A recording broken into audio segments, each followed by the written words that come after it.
2월 10일 투자 뉴스입니다. 하이브가 공개 매수를 통해 SM엔터테인먼트의 경영권 인수를 추진합니다. 이수만 총괄 프로듀서의 지분과 소액주주 지분을 같은 가격에 사들여 최대 40%의 지분을 확보한다는 방침입니다. 유럽연합이 대한항공과 아시아나항공 기업 결합 관련 2단계 심사를 시작할 전망입니다. 작년 4분기 실적을 발표한 국내 상장 회사의 절반 이상이 시장 예상치보다 크게 낮은 어닝 쇼크를 기록했습니다. 실적 악화가 적어도 올해 1분기까지는 이어질 것이란 전망입니다. 지난해 국내 자동차 시장에서 하이브리드카를 포함한 전기차 판매량이 경유차를 처음으로 제친 것으로 나타났습니다. 한덕수 국무총리가 9일 오후 정부 서울청사에서 마수두 가라카니 노르웨이 의회 의장을 만나 신재생에너지 분야의 협력과 2030 부산 세계박람회 유치에 대한 지지를 당부했습니다. 대통령실은 정부가 조만간 중국인 단기 비자 발급 제한 조치를 풀 것이라는 보도에 대해 한중 두 나라에서 관련 협의를 진행 중이라고 밝혔습니다.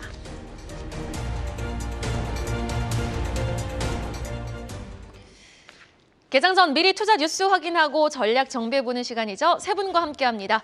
야천투자연구소 남인호 소장, LNS홀딩스 김선영 대표, 교보증권 윤여민 FP팀장과 함께하겠습니다. 어서 오세요. 자, 엔터업계의 역대급 대전이 열립니다. 시장의 뜨거운 감자, SM의 경영권 분쟁에 하이브가 공식적으로 참전을 알렸습니다. 첫 번째 이슈로 만나보시죠.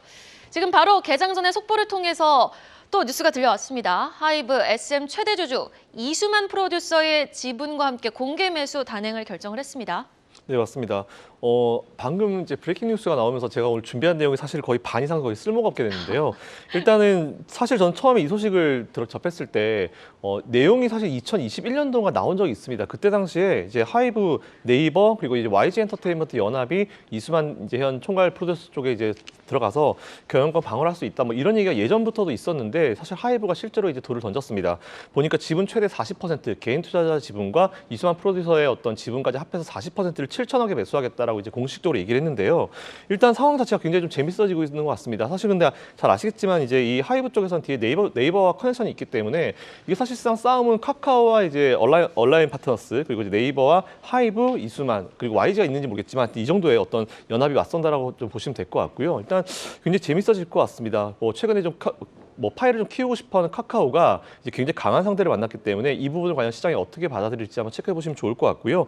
하이브 같은 경우는 사실 여기에 7천억을 붓는 것 더하기 또 하나 소식이 있습니다. 이제 미국의 릴베이비 소속 미국의 레이블사죠. 이제 QC 미디어 지분 100%를 3,140억 원에 인수하겠다는 그런 공식도 발표했습니다. 굉장히 캐파가 커지고 있고 방탄소년단을 베이스로 정말 월드와이드하게 커지고 있는 그런 분위기인 것 같은데요. 일단 오늘 이런 액션이 나왔고 지금 이수만 총괄 프로듀서와 함께 이제 굉장히 머리 싸움이 진행될 것 같고 양측에서 전문가를 불러들여서 이제 지분 싸움이 굉장히 좀 치열하게 벌어질 것 같은데 3월 주총 때가 굉장히 재밌을 것 같습니다. 이에 따라서 투자하고 계신 분들은 이번 3월 주총 때 굉장히 재밌는 장면을 여러분들이 연출이 될 수도 있으니까 한번 주총 꼭 참석해 보시길 바라고요. 그리고 그 전에 매일매일 브레이킹 뉴스가 나올 수 있습니다. 그렇기 때문에 관련주 투자하고 계신 분들 SM이나 하이브나 네이버나 이런 쪽 투자하고 계신 분들, 카카오 투자하고 계신 분들은 한번 체크해 보시고 투자를 이어가 보시면 좋겠다는 의견 드리겠습니다. 네, 사뭇 오스템 임플란트의 경영권 분쟁 이슈와도 오버랩이 될 수 있는 이번 대전. 포스트 BTS를 준비해야 하는 하이브, 그리고 네이버와 매우 끈끈한 사이를 맺고 있는 하이브, 또 방시혁 의장과 이수만 총괄 프로듀서는 서울대 같은 대학교를 나오기도 했죠. 자, 이 전쟁의 결말, 카카오와 하이브 중에 SM의 새로운 주인은 누가 나오는 것일까라는 부분이었는데 하이브를 지금 매수 관점으로 봐야 될 때인가요? 네, 일단은 좀 SM 같은 경우는 지금 말씀하셨던 것처럼 경영권 분쟁에 어떻게 보면 가장 중심에 서 있는 부분이기 때문에 지금 단기적인 측면에서 봤을 때는 좀 이제 리레이팅이 좀 가능한 구간이라고 좀 말씀을 드려야 될 것 같습니다. 특히 이제 우리나라에서 지금 주가적으로 봤을 때 경영권 분쟁은 상당히 주가를 끌어올리는 단기적인 호재로 좀 보이는 부분이 있기 때문에 말씀하셨던 것처럼 이제 주총까지는 계속해서 이슈가 나올 것으로 보이고 있고 현재 가격에서도 40% 이상의 업사이드가 있다는 좀 진단이 있기 때문에 SM을 좀 보유하신 분들 같은 경우는 좀 수익 극대화 관점을 좀 보시는 게 어떨까. 물론 이제 신규 매수보다는 이제 보유하신 영역이라고 좀 보유하신 분들의 영역이라 말씀드릴 수 있을 것 같고 저는 오히려 이제 SM을 좀 보유하지 않으신 분들 같은 경우는 오히려 하이브를 좀 주목해봐야 되지 않을까 좀 생각을 하고 있는데요. 일단 하이브 같은 경우는 차트가 상당히 예쁘게 잘 올라가고 있습니다. 특히 이제 엔터 4사 중에서 가장 안정된 차트 흐름을 좀 보여주고 있다라 말씀드릴 수 있을 것 같고 하이브는 이제 앞에서 말씀하셨던 것처럼 이제 여러 가지 좀 모멘텀이 좀 있다라고 볼 수 있을 것 같습니다. 특히 이제 AI 관련된 회사에 좀 투자를 하기도 했고 지금 레이블을 좀 어떻게 보면은 편입을 시키는 여러 가지 좀 어떻게 보면 확장을 하고 있는 듯한 모습이 좀 보이고 있습니다. 포트폴리오 확장을 하고 있는 부분이 있기 때문에 저는 이제 이런 엔터 4사 중에서 SM 같은 경우는 이제 경영권 분쟁 관련된 부분이 있기 때문에 뭐 어떻게 보면 자체 모멘텀이 있다, 자체 어떤 이슈가 있다고 했을 때 그 이제 SM을 제외하고는 하이브가 상당히 제가 볼 때 모멘텀이 확실하지 않을까라는 좀 생각을 하고 있습니다. 또 이제 뭐 BTS에 대한 공백도 있습니다만 그런 부분을 좀 뉴진스가 좀 상당히 잘 메꿔가면서 4세대 어떤 K-팝 아티스트 중에서 가장 빠른 성장세를 보이고 있는 부분이 있기 때문에 저는 이와 관련돼서도 저는 하이브가 오히려 좀 좋은 대안이 될 수 있지 않을까 좀 생각을 하고 있습니다. 네, 알겠습니다. 그러면은 뭐 추가적으로 카카오도 조금 궁금한데요. 지금 실적도 발표를 했는데 좀 부진한 실적을 발표를 했어요. 하지만 뭐 실적보다도 지금 경영권 분쟁 이슈 속에 좀 주가 탄력이 기대가 되는데 카카오는 조금 보수적인 관점으로 바라보십니까? 사실 이제 카카오 그룹이 이제 최근에 좀 실적 발표를 했고 특히 이제 카카오랑 네이버가 좀 많이 비교가 되는 상황인데 대부분 전문가들이 카카오랑 네이버를 이제 물어보면 네이버를 좀 많이 답할 것으로 보이고 있습니다. 아무래도 이제 네이버 같은 경우는 이제 커머스라든지 확실히 이제 자신의 어떤 모멘텀을 찾아가는 데 비해서 카카오 같은 경우는 글로벌로서 좀 나아갈 수 있는 IP 자체가 조금은 부족하지 않나라는 좀 생각이 들고 있고 그러한 측면에서 지금 SM을 좀 노리고 있지 않나라고 생각이 들고 있습니다. 특히 그리고 뭐 카카오 같은 경우는 게임부터 시작해서 여러 가지 좀 그 웹툰 같은 여러 가지 좀 IP 관련된 일을 하긴 합니다만 저는 이제 아직까지는 모멘텀이 부족하다 생각을 하고 있고 오히려 그 상장하지 않았던 카카오 엔터테인먼트가 좀 더 제가 볼 때는 좀 눈여겨볼 만한 좀 종목이 아닐까라는 좀 생각을 하면서 오히려 카카오 같은 경우는 현재 상황에서 봤을 때 실적보다는 지금 이제 저가 매수에 대한 부분들 또 이제 최근에 성장주였던 매수세로 인해서 좀 약간 반등이 들어온다고 생각을 하고 있고 다만 이제 보유하신 분들은 뭐 이제 제가 볼 때는 너무 이제 많이 눌렸기 때문에 좀 더 이제 보유하시는 게 맞다라고 생각이 들지만 카카오 자체의 매력은 그렇게 크지 않다라고 좀 말씀을 드려보도록 하겠습니다. 네, 하이브와 손잡은 SM. 일단은 3월 주총 전까지 또 뉴스가 어떻게 전개되는지 여부 계속해서 팔로우는 해보셔야 될 것 같습니다. 이어지는 이슈 보겠습니다. 전날도 외국인의 순매수는 2차 전지 소재, 배터리 쪽에 집중됐었죠. 공격적으로 확장되고 있는 전기차 시장 뉴스 확인해 보도록 할게요. 남인호 소장님, 벌써 작년에 이 전기차 판매량이 경유차 판매량을 넘어섰다고요? 네, 정말 우리가 설마 하던 일이 현실로 다가왔습니다. 드디어 작년에 판매 대수 기준에서 신차 등록이 전기차가 바로 경유차를 앞섰습니다. 여러분 이거 과거는 상상도 못했던 건데요. 작년에 매출된 규모 자료화면 올려주시죠.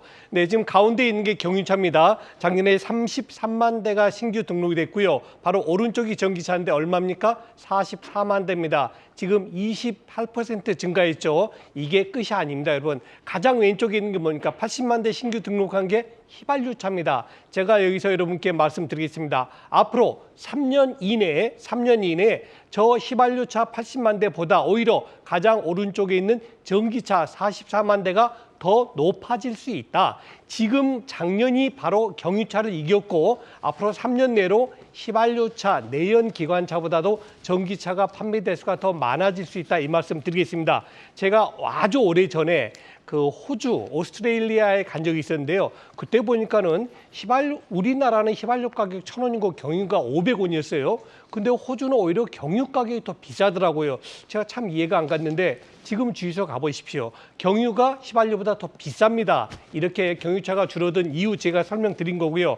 앞으로 3년 동안은 계속 전기차의 대세가 이루어진다라고 정리하겠습니다.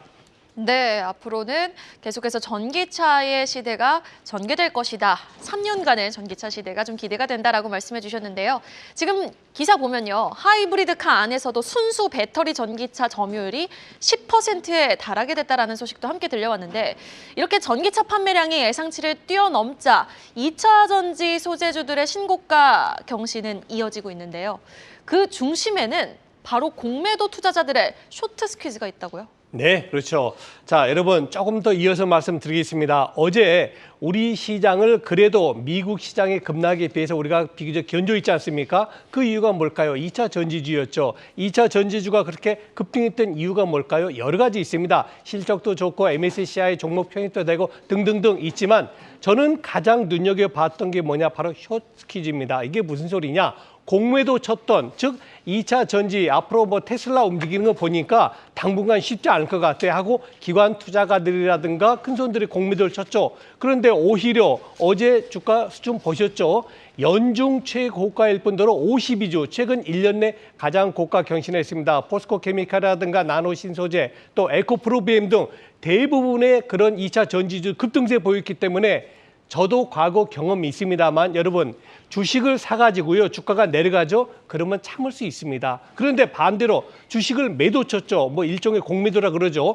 공매도 했는데 주가 올라가죠. 그거 못 참습니다. 주식 사가지고 떨어지는 건 참을 수 있지만은 공매도 쳤는데 올라가는 건 참을 수가 없습니다. 그래서 어제 나왔던 게 쇼스퀴즈 다시 말해서 공매도를 쳤던 물량들이 이제 재매수를 하는 겁니다. 그러니까 급작스럽게 오를 수밖에 없는 상황인데 저는 이런 현상 당분간 더 지속된다. 왜 그럽니까? 이미 그걸 알았거든요.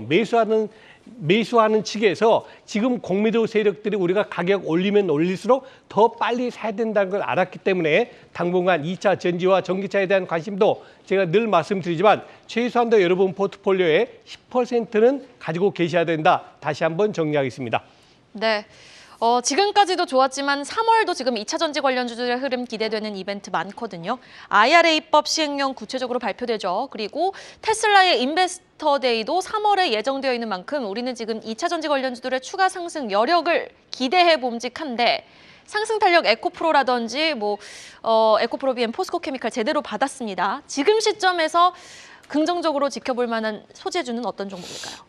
일단은 이제 말씀하셨던 이제 뭐 여러 가지 이유가 있죠. 2차 전지가 좀 상승하는 이유. 지금 뭐 실적 관련된 부분들, 뭐 특히 MSCI 편입 관련된 부분들, 뭐 쇼트 스퀴즈 관련된 부분들 여러 가지가 있습니다. 특히 그 가운데 이제 에코프로 이제 그룹주가 있다라고 좀 말씀을 드릴 수 있을 것 같은데 특히 이제 에코프로 BM 같은 경우는 제가 이 방송에서 좀 지속적으로 언급했던 종목이기 때문에 뭐 에코프로라든지 에코프로 BM 같은 경우는 뭐 제가 볼 때는 이격이 조금 벌어졌다 하더라도 좀 수익 극대 관점 보시는 게 어떨까라고 좀 말씀을 드려보도록 하겠고 오히려 지금 상황에서 이제 이런 종목들을 가지고 있지 않으신 분들을 위해서 최근에 보게 된다고 하면 좀 2차 전지 쪽에서도 약간 좀 섹터로 나뉠 수 있는 폐배터리 관련된 쪽에 좀 종목을 보시는 게 어떨까라고 좀 말씀을 좀 드려보도록 하겠습니다. 특히 이제 에코프로 같은 경우도 자회사로 이제 에코프로 CNG라고 해서 이제 이 폐배터리하는 회사가 있기 때문에 사실은 에코프로의 어떤 지금 상승에는 분명히 저는 폐배터리도 한몫을 하고 있다라고 좀 생각이 듭니다. 뭐 그러한 측면에서 폐배터리 관련주 지금 뭐 성일하이텍 그다음 세비캠 정도가 지금 뭐 대장주로 나서고 있다 생각이 드는데 오히려 이제 성일하이텍은 좀 출발을 했고 아직까지 좀 출발을 하지 않은 종목이 세비캠이기 때문에 세비캠이 오히려 제가 볼 때는 최저점에서 잡을 수 있는 어떤 그러한 기회가 아닐까 좀 생각을 하고 있습니다. 특히 이제 세비캠 같은 경우 죄송합니다. 세비캠 같은 경우는 지금 실적이 발표가 났는데 지금 2022년 작년 같은 경우 최대 실적 좀 발표를 했죠. 매출액 같은 경우가 480억 정도, 영업이익은 97억 정도가 좀 나오면서 특히 영업이익 같은 경우는 전년 대비 75% 좀 증가했다라고 얘기가 나오고 있고 특히 이제 이 리사이클 관련돼서 지금 투자를 계속 하고 있다라고 좀 얘기가 나오고 있습니다. 경북 김천시와 제3공장 건립을 해서 지금 MOU를 좀 체결을 하는 부분들, 뭐 2024년까지 지금 양산을 본격화하겠다는 얘기가 나오고 있기 때문에 이와 관련돼서 이제 증설 관련된 부분도 하나의 모멘텀이 되지 않을까 생각을 하고 있고 또 이제 이해생커가 앞에서 말씀하셨던 것처럼 이제 IRA도 있겠습니다만 유럽의 CRMA 관련돼서도 지금 이제 1분기 내에 지금 제가 볼 때는 관련된 초안이 나올 것으로 보이고 있기 때문에 결국 이제 유럽과 관련된 쪽에서도 제가 볼 때 하나의 모멘텀이 좀 상반기 내에 나오지 않을까 좀 생각을 하면서 폐배터리 관련주를 좀 주목해 보시는 게 어떨까라고 좀 말씀을 드려보도록 하겠습니다. 네, 2차 전지 소재주단에 주목되어 있던 시장, 이제는 조금 그 시선을 폐배터리 쪽으로 더 확장을 해보자. 폐배터리 다시 한번 추가적인 상승 여력 기대해 보도록 하고요. 이어지는 이슈는요. 노르웨이 의회 의장의 45년 만에 방한한 소식 한번 짚어보도록 하겠습니다. 이 한덕수 국무총리 어제 노르웨이 의회 의장과 면담을 했는데 여기서 우리가 읽어볼 만한 행간은 어떤 게 있을까요? 네, 일단 먼저 말씀드린 거는 뭐 당장 지수나 어떤 해당 종목에 영향을 줄 만한 이슈는 아닙니다. 하지만 우리나라가 최근에 뜨고 있는 몇 가지 산업과 좀 연결이 될 수 있는 영역을 고려가 있기 때문에 한번 준비해봤는데요. 한덕수 국무총리가 어제 정부 서울청사에서 이제 마수드 가라칸이죠. 이제 노르웨이 의회 의장을 만났습니다. 그래서 양국 간의 어떤 이제 협력을 논의했다. 찾아보겠다라고 발표를 했는데요. 노르웨이 의회 수장으로는 45년 만에 이제 우리나라를 찾은 것이라고 합니다. 양국은 일단 기후변화 대응 그리고 에너지 가격 상승 등을 해결하기 위해서 수소와 해양 풍력 등 신재생 에너지 분야 협력을 강화하겠다. 여기에 우리 같이 한번 해보자라고 공감을 했습니다. 또한 우리나라 같은 경우 현재 지금 2030년도에 부산 엑스포를 준비하고 있죠. 이에 따라서 우리나라의 의지를 좀 전달했고 노르웨이 의회도 우리한테 좀 관심 좀 가져달라, 뭐 지지 좀 해달라 이런 식도 좀 전달했다라고 합니다. 일단 근데 전 이것도 이건데 포인트가 최근에 노르웨이 하면은 이제 여러분 생각나시는 게 아마 저랑 똑같을 것 같은데요. 노르웨이 전차 관련 수주전에 우리가 참여를 했었죠. 이에 따라서 이제 최종적으로 우리나라가 독일에게 밀려가지고 결국 수주를 뺏기긴 했지만 사실상 최종 후보로 이제 이 전차에서 우리나라 최종 후보로 이제 독일과 있었다는 것 자체가 우리나라는 엄청난 발전이다라고 좀 생각을 하고 있습니다.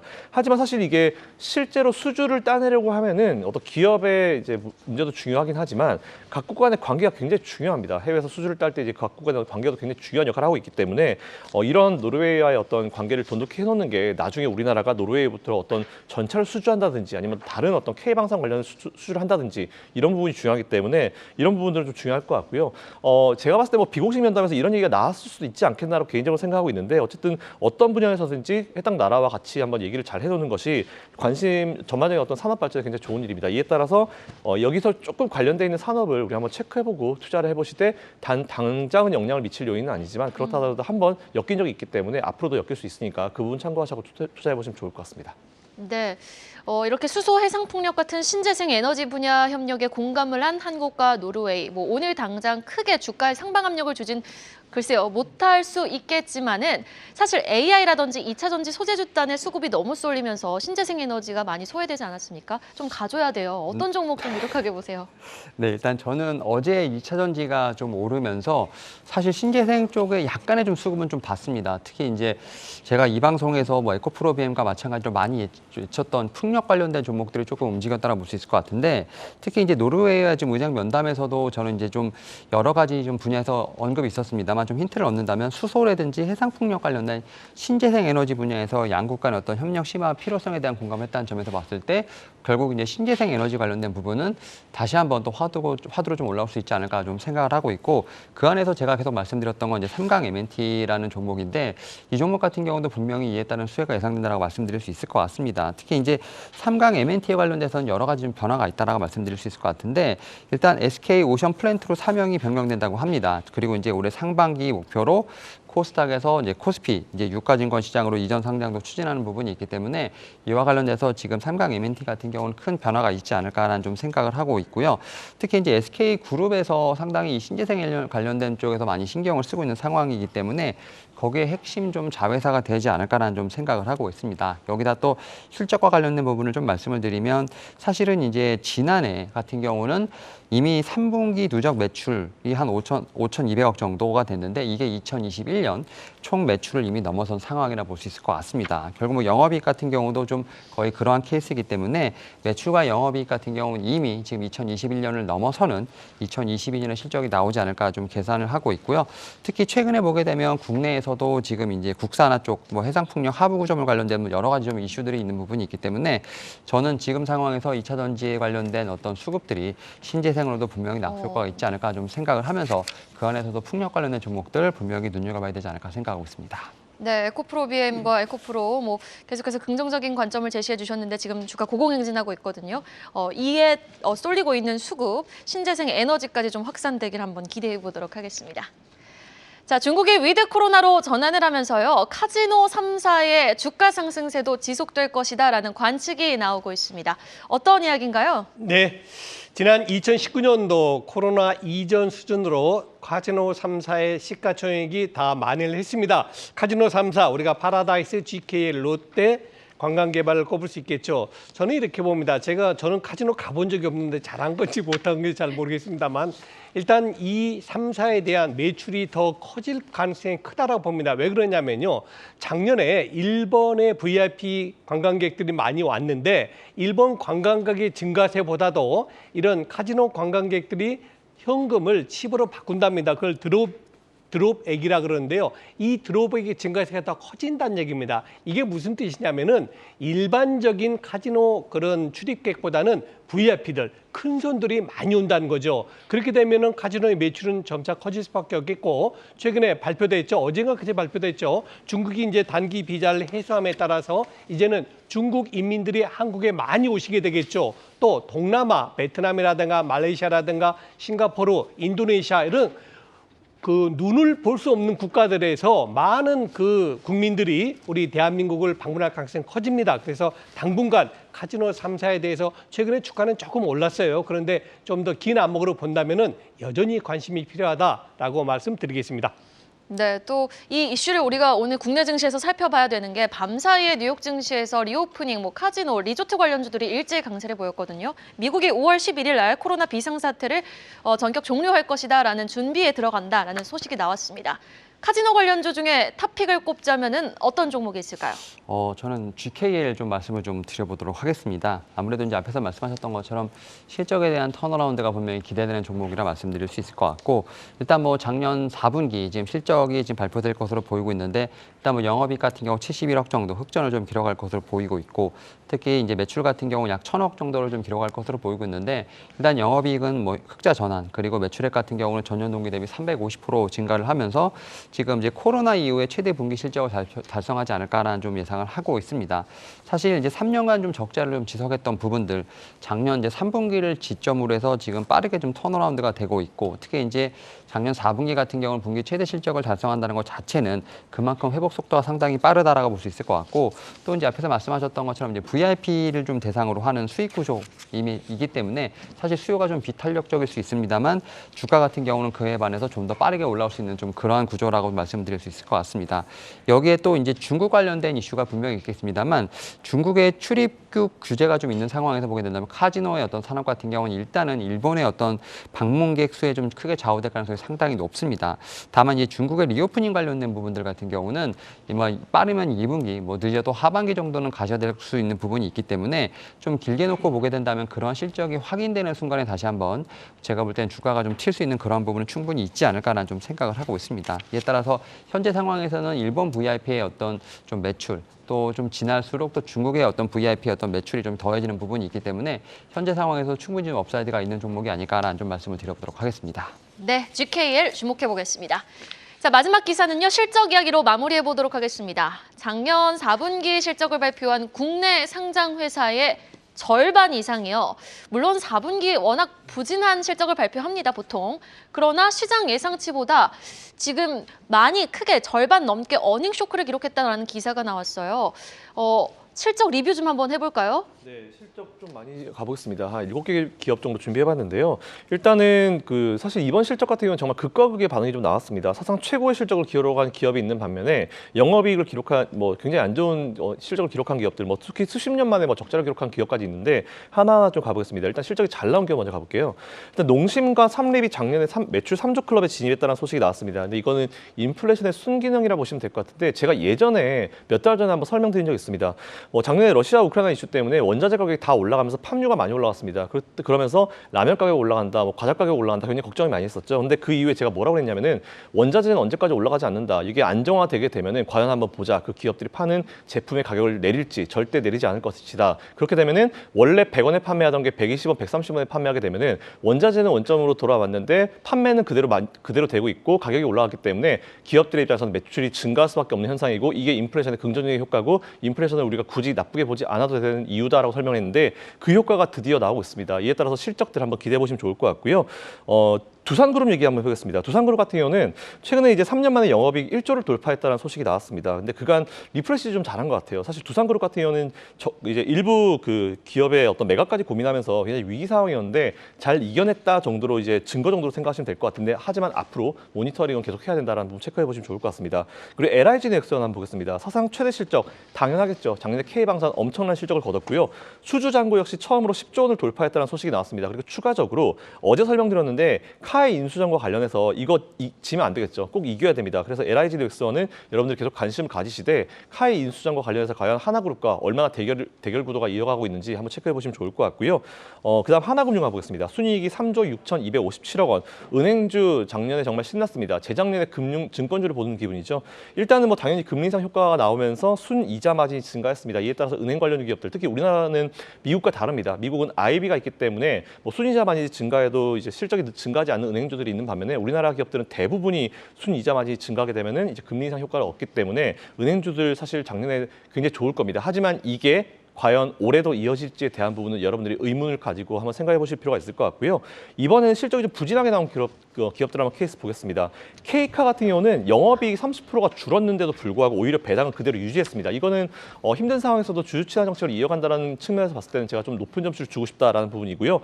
어쨌든 이거는 좀 리오프닝과 관련해서 살아나게 되면은 다시 한번 이제 주가가 반등할 여력도 있기 때문에 앞으로 한번 지켜보시면 좋을 것 같다는 말씀드리겠습니다. 그리고 롯데케미칼 이거 같은 경우는 사실 시황 악화 때문에 작년에 적자를 기록했습니다. 영업 손실이 7,584억 원이 나왔다는 부분이 발표됐는데 사실 이건 큰 특징 없고 이제 올해도 한번 지켜보시면 좋을 것 같다는 의견 드리고요. 마지막으로 한샘. 사실 롯데그룹이 인수하고 나서 이걸 어떻게 해야 되나 도대체 한샘을 어떻게 해야 되나 굉장히 고민을 많이 하고 있을 텐데 영업 손실이 나왔습니다. 217억 원이 나왔는데 상장 이후에 20년 만에 첫 적자가 나왔다고 합니다. 그래서 사실 다양한 이유가 있는데 첫 번째로는 부동산 침체 영향이 좀 크겠죠. 그리고 두 번째로는 라이벌이 많아졌습니다. 잘 아신 대로 업계 1위가 에이스침대고요. 2위가 한샘이고 3위가 아이키아 그리고 4위가 리바트 정도 되고 쭉쭉 순위가 있는데 예전과는 굉장히 달라졌죠. 이제 정말 이제 라이벌이 많아지면서 대결 구도가 좀 심해졌기 때문에 경쟁이 좀 심화됐다는 부분인데 그 영향도 받았을 거고요. 최근에 보면 이제 생활용품관을 좀 많이 줄이기 시작했습니다. 예전에 아이키아가 처음 우리나라 들어왔을 때 한샘이 굉장히 공격적으로 이제 전방 기지를 많이 설치했는데 그걸 하나씩 없애고 있다는 건 분명히 현재 지금 상황이 안 좋다는 걸 대변하는 것 같습니다. 이에 따라서 실적들이 좋은 기업과 나쁜 기업이 좀 갈리고 있는 상황에서 여러분이 가지고 계신 기업들을 보시되 그 실적이 작년께 올해 이어질지 안 이어질지 여부를 좀 지켜보시면 좋을 것 같고요. 앵커님 아까 말씀하신 대로 4분기에는 잠깐 일시적인 비용들이 많이 나옵니다. 이 부분 체크하셔가지고 투자를 이어가 보시면 좋을 것 같습니다.